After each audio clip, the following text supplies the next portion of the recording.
Hey guys, Zach here, and today I'm going to be giving you 5 tips to serve like a pro. Let's get into it. I'm going to be covering 5 tips, starting at a beginner's level, working my way up all the way to an advanced level. The serve is really important because it's the only time where you get to dictate the pace and control the point. For some players, the serve can be an asset, and for many others, it's a painful part of their game. So if you find yourself in trouble or even lose the point right after the serve, then you've come to the right place. Tip number 1 is hit the sidewall. Many people have heard this tip before, but what does this mean and why should you do it? A basic concept in squash is hit shots that make your opponent's life difficult. Just by doing that, your opponent's power, accuracy, and ability to pressure will decrease. What this means is that they will hit worse shots, and in turn, you will hit better ones. Hitting the sidewall accomplishes a couple of different things. First, it changes the angle of the ball, so now they must interpret how the ball will come off the wall. Secondly, it makes them worried about hitting the sidewall, thus adding a little bit more pressure. Lastly, it creates a scenario where they must choose whether to hit the ball before it hits the sidewall or afterwards. This again creates more pressure and makes them think about their return. These 3 things add up, and it makes it much harder for your opponent to return the ball. If you compare it to a loose serve, one that's not near a sidewall at all, your opponent doesn't have to worry about hitting the sidewall, taking it early, or the change in direction. Instead, they can focus all their attention on how to attack the ball, thus putting you in a really bad position after the serve. If you want to start implementing this now, your goal should be just to hit the sidewall. Here is the general ideal location where you should be aiming for. As you advance, this target area can change. But if this is your first time doing it, then this should be your target. If you can't hit the target, that's okay too. You just want to hit the sidewall at some point with your serve. Sometimes the earlier the better, so at least you can guarantee that it hits the sidewall. In my opinion, when you're starting out, it's not about hitting the best spots exactly, but it's more the idea of making your opponent's life more difficult and yours easier just by doing a simple thing. Once you are hitting the sidewall off your serve and are looking for something more consistent, or if you're struggling to hit the sidewall, then just try this next tip. Try moving as you're hitting the serve. The natural movement of you moving into the tee, or as some people like to call it, stepping into the tee, will allow you to be in the right position after the serve, as well as the momentum helps you create the angle needed to hit the sidewall. This one takes a little while to get comfortable with, but once you do, you'll notice all your serves will be hitting the sidewall. We are now moving on to tip number 3 and into the intermediate section. Once you now have a serve that can consistently hit the sidewall, now is the time to start learning different serves. I'll just name a few different types of serves and you can pick and choose which ones you want to learn. They all have their different purposes and can be used at different times, but I'll cover that in another video. Just to name a few, there's the lob serve, the nick serve,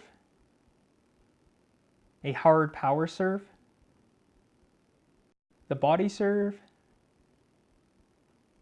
and here's a short angle serve.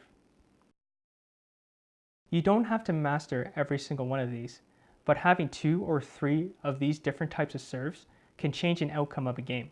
We are now moving on to our advanced tips, which is tip number 4, how to apply all the different types of serves to your game. Sometimes this can be one of the hardest parts about learning and playing squash. Learning different shots and applying them in a smart way that positively influences your game. For an example, you might decide to practice the lob serve, and then once you feel comfortable, you finally decide to start using it in a game. In your first game, you hit the lob serve and your opponent immediately kills it, which means they either hit a really nice drop shot or they hit a shot that you couldn't get. So you decide to stop using the lob serve in that match. You try it again in a different match and the same thing happens. Now this can be very frustrating as you spent time to learn something, but it's not working. Does this mean learning the lob serve was a waste of time? In my opinion, I don't think so.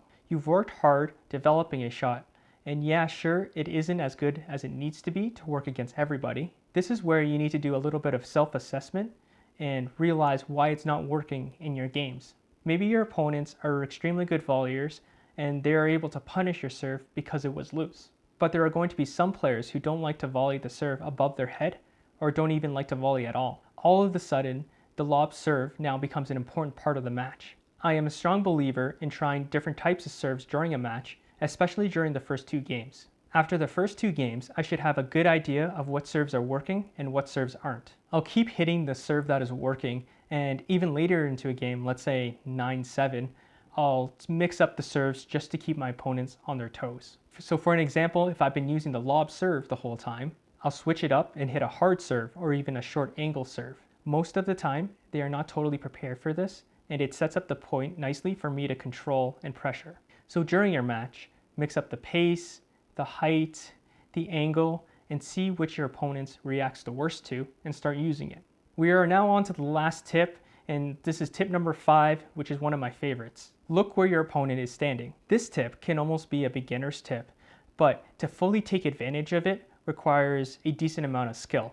What I mean is, look where your opponent is standing and adjust your serve accordingly. If they are standing far behind the box, I would try to aim for a nick off the serve or a lob serve with a long angle. A basic rule of thumb is look where they are standing and draw lines to the wall and even a little bit in front of them.